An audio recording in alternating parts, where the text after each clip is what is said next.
اللهم صل على سيدنا ومولانا محمد وعلى آله وصحبه وبارك وسلم.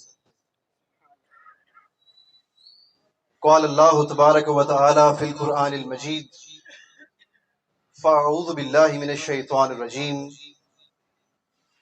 قل للمؤمنين يغضوا من أبصارهم ويحفظوا فروجهم ذلك أزكى لهم ان اللہ خبیر بما یصنعون. صدق اللہ مولانا العظیم. معزز دوستان کرام، السلام علیکم ورحمۃ اللہ. اللہ جل مجدہ کا بے انتہا لطف و احسان ہے کہ جس کی توفیق خاص سے آج ٹیم جبین اسلام نے 34th منتھلی یوتھ سیشن یعنی 34ویں ماہانہ یوتھ سیشن کا کامیابی کے ساتھ انعقاد کیا. اور بالخصوص میں خراج تحسین پیش کرنا چاہوں گا سیکٹری دعوت ٹیم جبین اسلام محترم منیب احمد بھائی کو، کہ جن کی رہائش گاہ کے باہر اس وقت ہم موجود ہیں اور اللہ اور اس کے حبیب مکرم صلی اللہ علیہ وآلہ وسلم کا ذکر خیر کرنے میں مشغول ہیں. اس وقت میں اپنی ایک قلب کی دلی خوشی کا اظہار بھی کرنا چاہوں گا کہ مجھے دیکھ کر دل سے خوشی ہو رہی ہے کہ آج کی اس محفل میں اکثریت ہمارے نوجوانوں کی ہے، ہماری یوتھ کی ہے. جس دور میں جیسے آج کل سموگ نے شہر لاہور کو مکمل طور پر اپنے گھیرے میں لے رکھا ہے، اسی طرح فحاشی، عریانی اور بے حیائی نے ہمارے نوجوانوں کو اور بالخصوص ہمارے ایمان کی وادی کو اپنے شکنجے میں جکڑ رکھا ہے. جس طرح سموگ کے باعث آج کل لوگوں کو آنکھوں کے اور سانس لینے کے مسائل کا سامنا کرنا پڑ رہا ہے، بالکل اسی طرح فحاشی، عریانی اور بے حیائی کے سبب ہمارے ایمان کی سانسیں اکھڑتی چلی جا رہی ہیں. اسی صورتحال کو اقبال نے کچھ یوں فرمایا تھا کہ شور ہے کہ ہو گئے دنیا سے مسلمان نابود. شور ہے کہ ہو گئے دنیا سے مسلمان نابود. ہم یہ کہتے ہیں کہ تھے بھی کہیں مسلم موجود. ہم یہ کہتے ہیں کہ تھے بھی کہیں مسلم موجود. وضع میں تم ہو نصارا تو تمدن میں ہنود. وضع میں تم ہو نصارا تو تمدن میں ہنود. یہ وہ مسلمہ ہیں کہ جنہیں دیکھ کے شرمائیں یہود. یہ وہ مسلمہ ہیں کہ جنہیں دیکھ کے شرمائیں یہود. آج ہمارا ظاہری حلیہ، ہمارے لباس مکمل طور پر مغربی غلامی کا اظہار کرتے ہیں. ہم یورپی غلامی کے سبب اندھے ہوئے جا رہے ہیں اور ہمیں اتنی بھی پرواہ نہیں کہ ایک طرف فلسطینی ماؤں بہنوں کی عزتیں لوٹی جا رہی ہیں، ایک طرف فلسطین میں معصوم بچوں کا ان سے جینے کا حق چھینا جا رہا ہے، اور دوسری طرف ہم ہیں کہ غیرت کو بالکل چھوڑے بیٹھے ہیں. اور عالم یہ آ پڑا ہے کہ ہمیں اب ذرا سی بھی فکر نہیں ہو رہی. شروع میں جب یہ تنازع شروع ہوا تو ہم پریشان ہوتے تھے کہ وہاں پر ظلم ہو رہا ہے. اب جیسے جیسے وقت گزرتا جا رہا ہے اب تو ہمارے کانوں پر جوں بھی نہیں رینگ رہی اور ہم بالکل بے پرواہ اور لاپرواہ ہو کر اپنے گھروں میں اپنی زندگیوں میں مشغول ہو گئے. عالم یہاں تک آ پہنچا ہے. سبب اس کا فحاشی اور بے حیائی ہے جس نے آج مسلم امہ کی غیرت اس سے چھین لی ہے. اب میں آتا ہوں اس آیہ کریمہ کی طرف کہ جس سے میں نے اپنی گفتگو کا آغاز کیا تھا، کل للمؤمنین، اے حبیب سلام علیک، آپ اہل ایمان سے فرما دیجئے، ان سے فرما دیجئے کہ یغضوا من ابصارہم، کہ وہ اپنی نگاہوں کو فحاشی اور بے حیائی سے بچائیں، وَيَحْفَظُوا فُرُوجَهُمْ، اور اپنی شرمگاہوں کی حفاظت کریں، ذَلِكَ أَزْكَىٰ لَهُمْ، اگر وہ ایسا کریں گے تو اسی میں ان کے لیے پاکیزگی بھی ہے اور اسی میں ان کی بقا بھی ہے۔ اگر وہ اپنے ایمان کو بچانا چاہتے ہیں، اگر وہ اپنے ایمان کی وادی کو تحفظ دینا چاہتے ہیں، تو حبیب مصطفیٰ اپنی امت کے نوجوانوں سے اور مومن مردوں سے کہہ دیجئے کہ وہ جب باہر نکلیں تو اپنی نگاہوں کو جھکا لیا کریں اور اپنی شرمگاہوں کی حفاظت کیا کریں۔ ان اللہ خبیر بما یصنعون، اور وہ جو کچھ کرتے ہیں، چاہے وہ جلوت میں کریں، لوگوں کے سامنے کریں، یا پھر خلوت کی تنہائیوں میں کریں، وہ یہ نہ سمجھیں کہ انہیں کوئی دیکھنے والا نہیں۔ ان اللہ خبیر بما یصنعون، خالق کائنات اپنی خاص قدرت سے ان کو دیکھ رہا ہے، خالق کائنات کی بارگاہ میں ان کا ہر عمل محفوظ ہو رہا ہے، چاہے جلوت میں ہو یا خلوت میں ہو۔ سو اس آیہ کریمہ میں جو سب سے پہلا نقطہ، جو بڑا خوبصورت نقطہ ہے، وہ اسٹیبلش ہوتا ہے یہ کہ اللہ رب العزت نے یہ نہیں فرمایا۔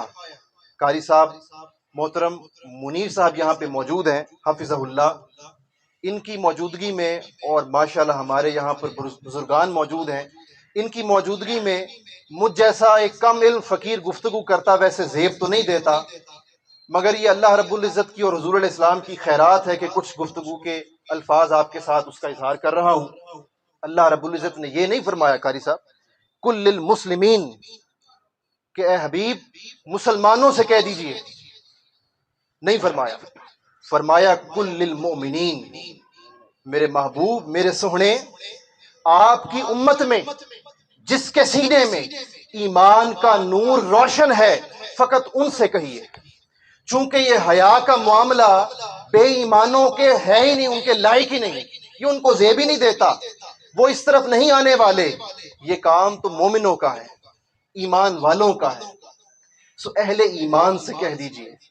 سو سب سے پہلا نقطہ جو اسٹیبلش ہوتا ہے کہ خالق کائنات نے شرم، حیا اور پاکیزگی کو اہل ایمان کی خصوصیت ڈکلیئر کیا ہے، چونکہ اسی طرح سورۃ القصص جو قرآن مجید کا 28 چیپٹر ہے، یعنی 28ویں سورت ہے، اس کی آیہ مبارکہ نمبر 4 میں اللہ رب العزت فرعون کا تعارف کرواتا ہے اور فرماتا ہے کہ فرعون تو وہ تھا کہ جو اپنی قوم کے لڑکوں کو زندہ ہونے سے پہلے مروا دیتا تھا، اور جو زندہ ہو جاتے، پیدا ہو جاتے، ان کو وہ پیدا ہونے کے بعد مار دیتا، لڑکوں کو وہ زندہ نہیں رہنے دیتا، اور جو ان کی خواتین ہوتی تھیں وَيَسْتَحْيِي نِسَاءَهُمْ، ان کی خواتین کو زندہ رکھتا اور ان سے بدکرداری سر انجام دیتا، بدفعلی کرتا۔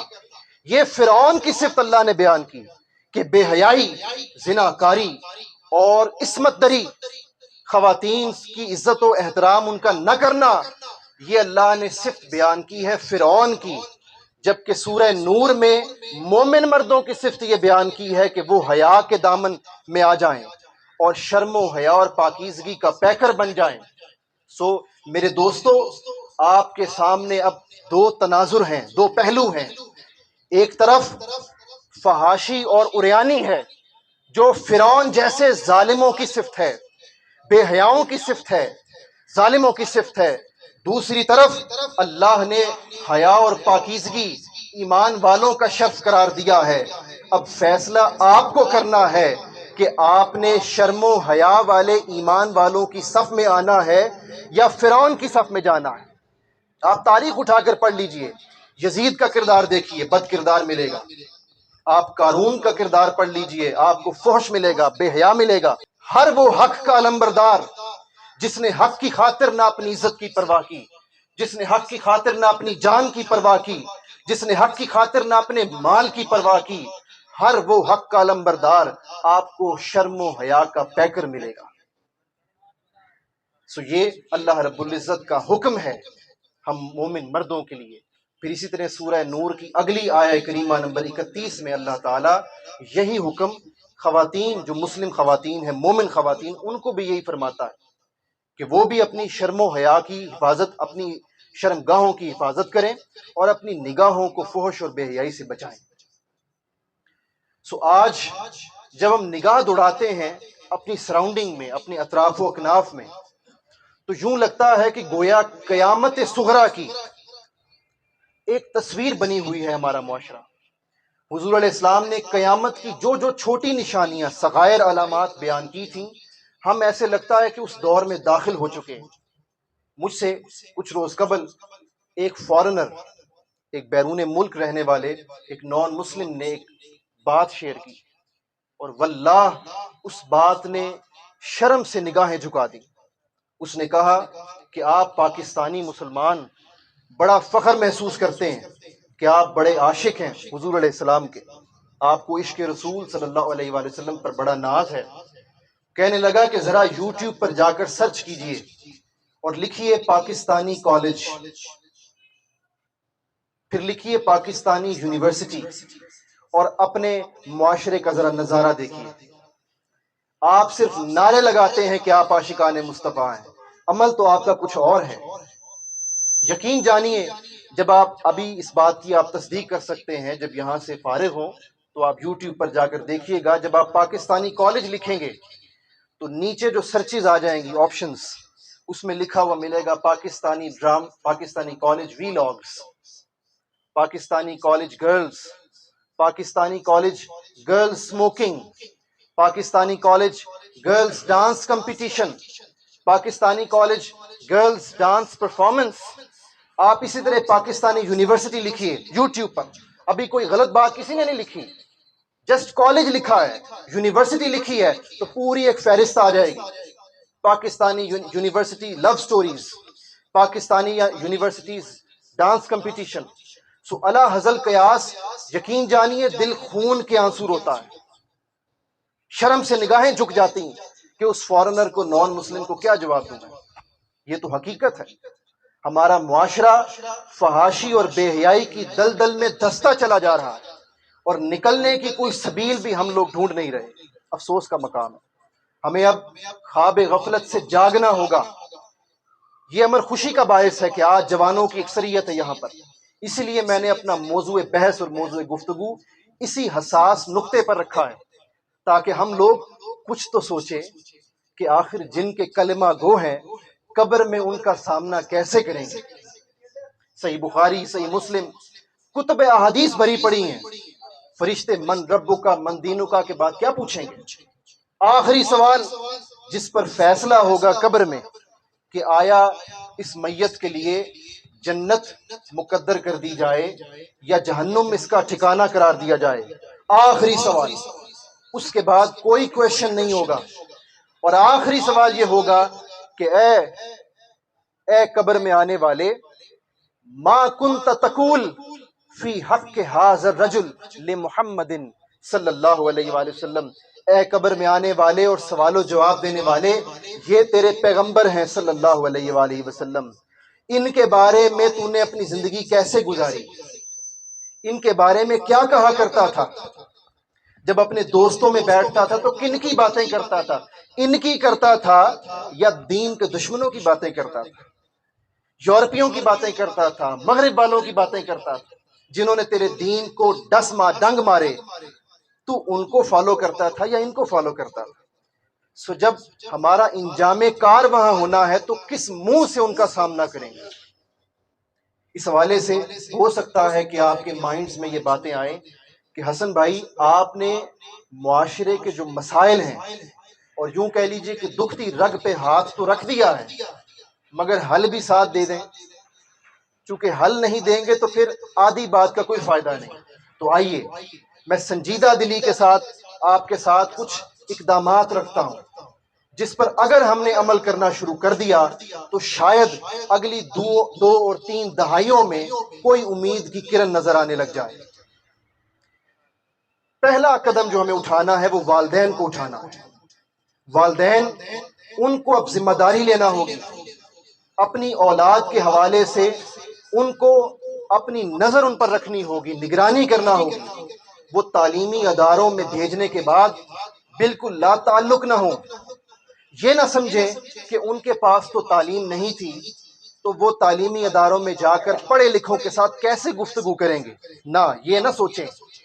اپنے آپ کو احساس کمتری کا شکار مت کریں، چونکہ معاملہ آپ کے بچوں کے ایمان کا ہے۔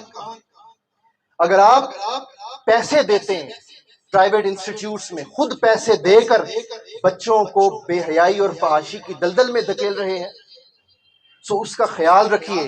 تعلیمی اداروں میں جا کر ان کے سربراہان سے وقتاً فوقتاً ملاقات کیجیے، ان سے پوچھئے کہ ہمارا بچہ یا ہماری بچی کیا کر رہے ہیں، ان کی پرفارمنس کیا ہے، آیا وہ سیل فونز لے کر یہاں پر ٹک ٹاکس بنا رہے ہیں، انسٹاگرام کی ریلز بنا رہے ہیں، یا تعلیم حاصل کرنے آ رہے ہیں۔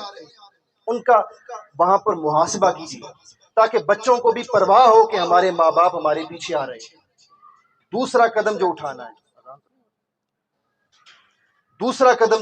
ہے وہ سب سے اہم، ہمارے ہاتھوں میں جو موبائل فونز ہیں۔ ایک دور تھا کہ ماں باپ اپنے بچوں کو، خاص کر لڑکوں کو، گھروں سے باہر نہیں نکلنے دیتے تھے، گھروں میں رکھتے تھے، اور یہ سمجھتے تھے کہ شاید ہمارے بیٹے بری صحبت سے بچ گئے، چلو اب ان کی تربیت اچھی ہو جائے گی۔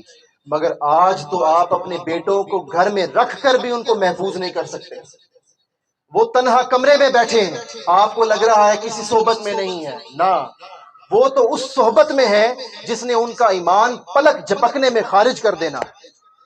آج ان کے ہاتھوں میں ہے دنیا، وہ جو چاہیں دیکھ لیں، جو چاہیں سن لیں، لادینیت کا شکار ہو جائیں، اپنے مذہب دین سے دور ہو جائیں، اور بچے ہو رہے ہیں، فحاشی اور بے حیائی کا شکار ہو رہے ہیں۔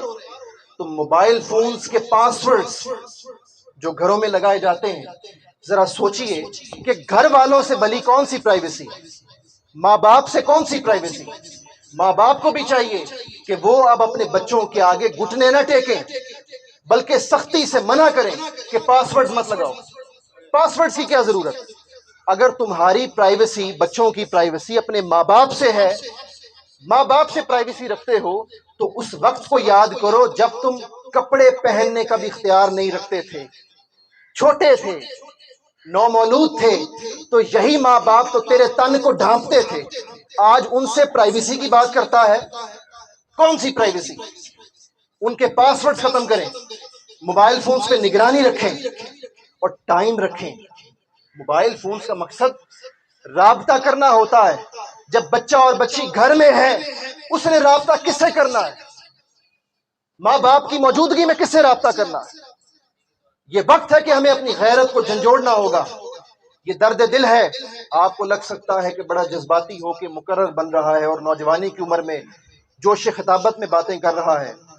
اگر آج ہم ان باتوں کو سنجیدہ نہیں لیں گے تو قیامت صغریٰ تو آگے پڑی ہے ہمارے آگے۔ میری بات کو سنجیدہ نہیں لیں گے تو گھر گھر معاملات تو خراب ہو چکے ہیں، اور کون سی تباہی دیکھنے کا انتظار کر رہے ہیں؟ کیا ہمیں گنبد خضراء سے صدائیں نہیں آ رہی؟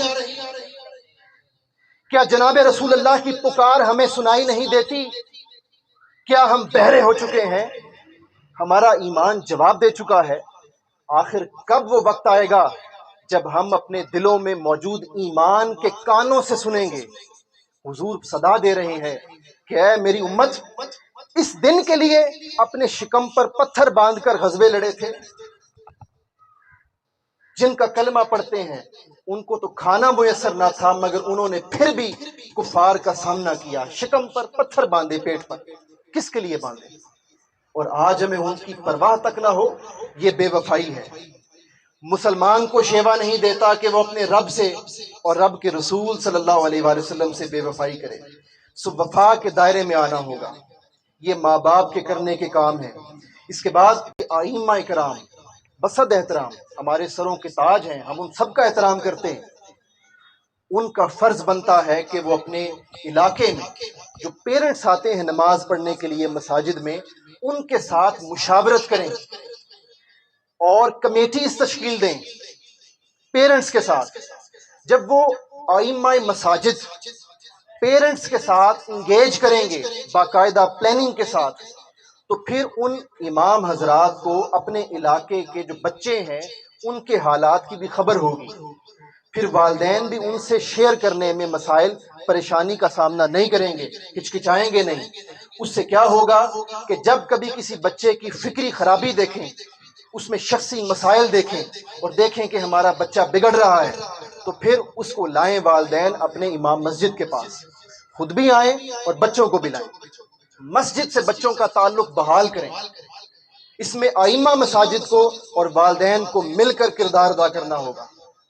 اور آخری اقدام جو اس کم عقل فقیر کے ذہن میں آتا ہے وہ یہ کہ یہ تمام جو حملے ہیں فحاشی اور بے حیائی کے، آذان ہو تو بتا دیجیے، یہ جتنے حملے ہیں آپ غور کیجئے کہ ان حملوں میں اجتماعیت ہے، حملہ کسی ایک جگہ سے نہیں ہو رہا۔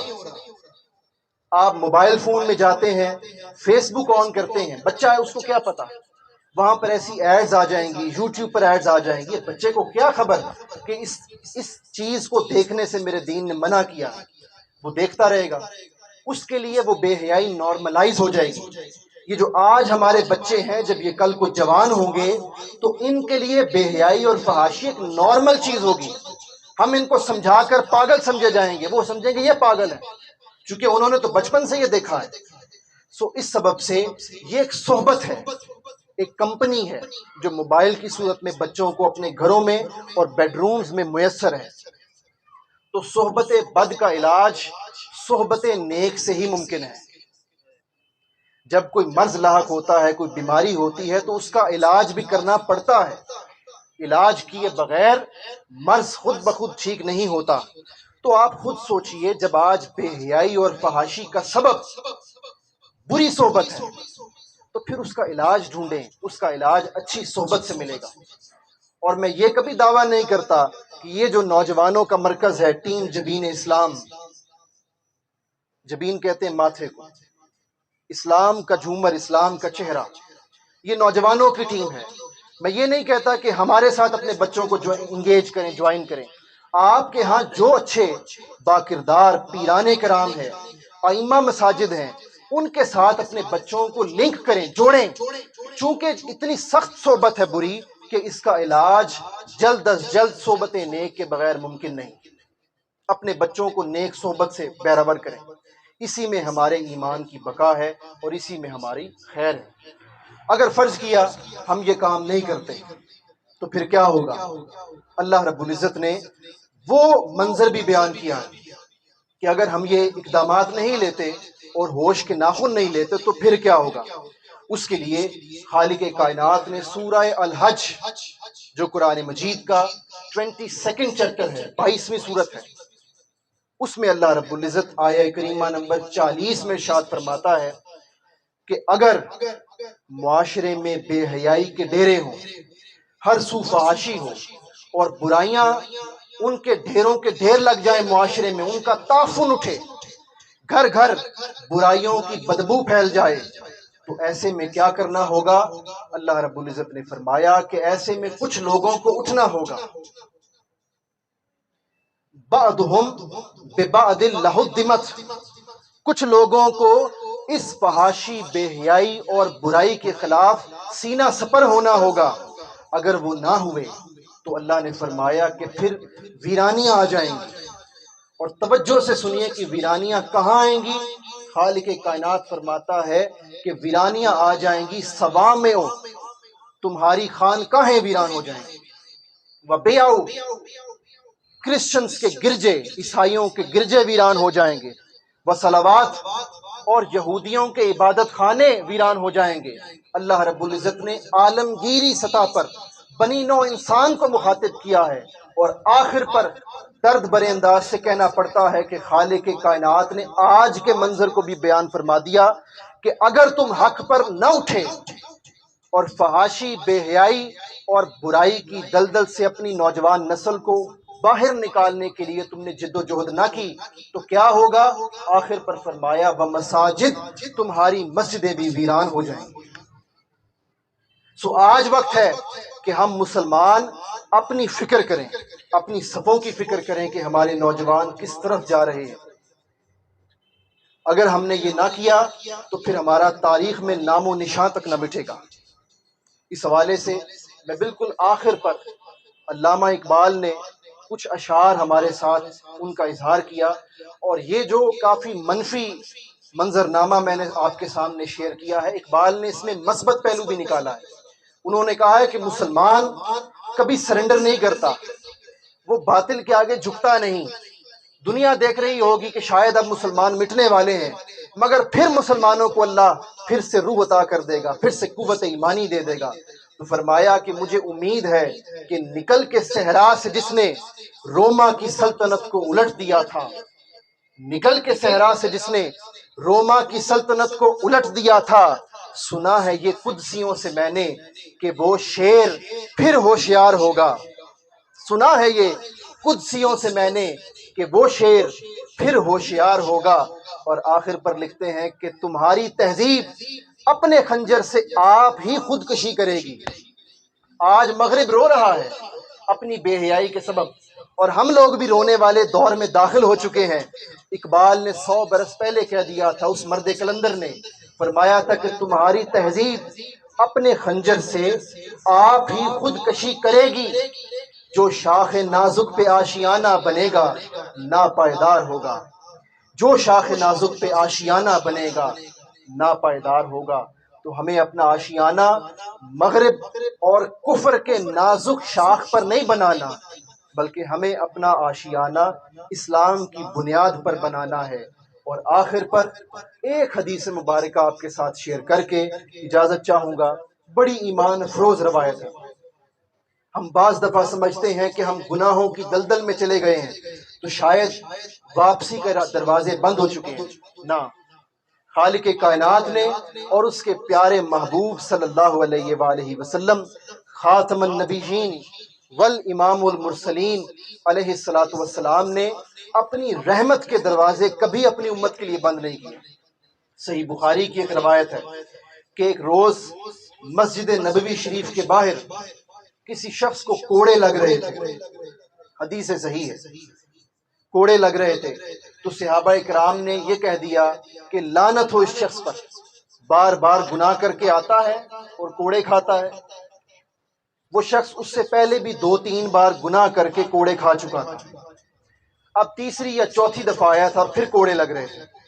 میرے آقا نے سن لیا، ہمارے پیغمبر نے سن لیا صلی اللہ علیہ وسلم، حجرہ مبارک سے باہر نکل آئے، فرمایا لا تلعنو، اے میرے صحابہ اس پر لعنت مت کرو، انی احب اللہ ورسولہ، کیونکہ وہ اللہ سے اور اللہ کے رسول سے محبت کرتا ہے۔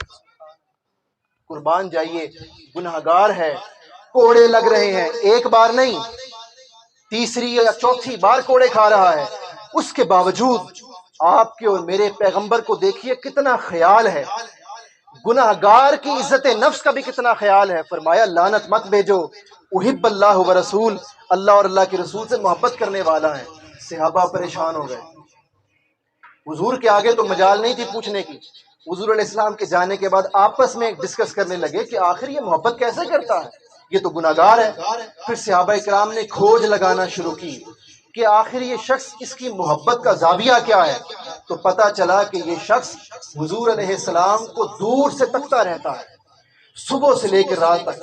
وہ شخص ویلا تھا، کوئی کام نہیں تھا، بس وہ آقا علیہ السلام پر نظر رکھتا تھا، ٹکٹکی باندھ کر دور سے دیکھتا تھا، فجر سے لے کر عشاء تک۔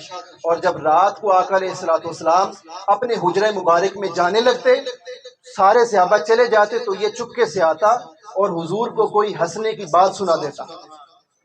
حضور علیہ السلام اس دیوانے، اس پگلے کی بات سن کر ہنس پڑتے، مسکرا پڑتے۔ اس سبب سے آقا نے فرمایا لعنت مت بھیجو، بھلے گناہگار صحیح ہے تو میرا عاشق، لعنت کا حقدار نہیں ہے۔ اور پھر کچھ صحابہ کرام نے حدیث مبارکہ جو میں نے آپ سے شیئر کی ہے صحیح بخاری، اس کی شرح بیان کر رہا ہوں۔ شرح میں آپ سوچیں گے کہ شاید حوالہ نہیں دیا، امام قسطلانی بیان کرتے ہیں، امام ابن حجر اسقلانی بیان کرتے ہیں، امام ابو نعیم بیان کرتے ہیں، امام دیلمی بیان کرتے ہیں۔ الغرض کثرت کے ساتھ جو شارحین بخاری ہیں وہ لکھتے ہیں یہ جو میں آپ سے باتیں شیئر کر رہا ہوں۔ پھر کچھ صحابہ کرام نے ایک دوسرا سبب بھی بیان کیا کہ اس شخص کی محبت کا ایک اور زاویہ بھی تھا۔ وہ کیا کرتا کہ سال میں ایک یا دو بار عرب سے باہر عجم میں تجارت کی غرض سے سفر پر جاتا اور ادھار مال لے کر آتا۔ اسے خبر تھی کہ میرے آقا کو شہد اور پنیر بڑا پسند ہے، تو اپنا مال جب ادھار اٹھاتا تو ادھار بھی پنیر اور شہد بھی لے آتا، ادھار لے آتا اور لا کر حضور علیہ السلام کو پیش کر دیتا کہ آقا یہ تحفہ ہے، سوغات ہے، کبھی عراق کی تو کبھی شام کی۔ حضور رکھ لیتے خوشی سے۔ اچھا کچھ دن گزرتے تو وہ جن سے خرید کر لاتا ادھار، وہ جب اپنا پیسہ لینے آتے مدینہ میں، ان لوگوں کو لے کر حضور علیہ السلام کے پاس آ جاتا۔ آقا پوچھتے کہ بھائی میرے پاس کیوں لائے ہو؟ کہتا حضور ان سے شہد اور پنیر لیا تھا اور لا کر تو آپ کو دیا تھا، تو ادائیگی بھی آپ ہی کر دیں، میرے پلے تو کچھ نہیں۔ تو آقا اپنے اس دیوانے صحابی کی ان اداؤں سے ہنس پڑتے۔ یہ تھی اس کی محبت، قربان جائیے۔ آج اگر ہم نوجوان اسی محبت مصطفیٰ کو صلی اللہ علیہ وآلہ وسلم پھر سے اپنے سینوں میں ڈھال لیں اور اپنی شخصیات کو اس کی روشنی سے منور کر لیں تو یقین جانیے کوئی طاغوت، کوئی کفر، کوئی قوت مسلمانوں کا بال بھی بیکا نہیں کر سکتی، اور مسلمان پھر سے اتحاد کی قوت سے اپنا کھویا ہوا وقار بحال کر سکتے ہیں۔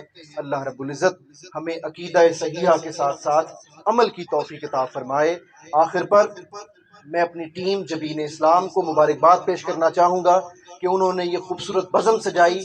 منیب بھائی کا شکریہ ادا کرنا چاہوں گا، منیب بھائی کے والد گرامی بیٹھے ہیں، ان کا خصوصی شکریہ ادا کرنا چاہوں گا، اور قاری صاحب تشریف فرما ہے۔ چونکہ حضور غوث العظم دستگیر پیران پیر رضی اللہ تعالی عنہ کی مناسبت سے 11ویں شریف بھی ہے، تو ختم پاک جو قرآن و حدیث کی روح سے وہ پڑھیں گے تو اس کے ساتھ پھر دعا ہوگی اور پھر عصر کی نماز اور آپ کے لیے کھانا ہوگا۔ والسلام علیکم ورحمۃ اللہ وبرکاتہ۔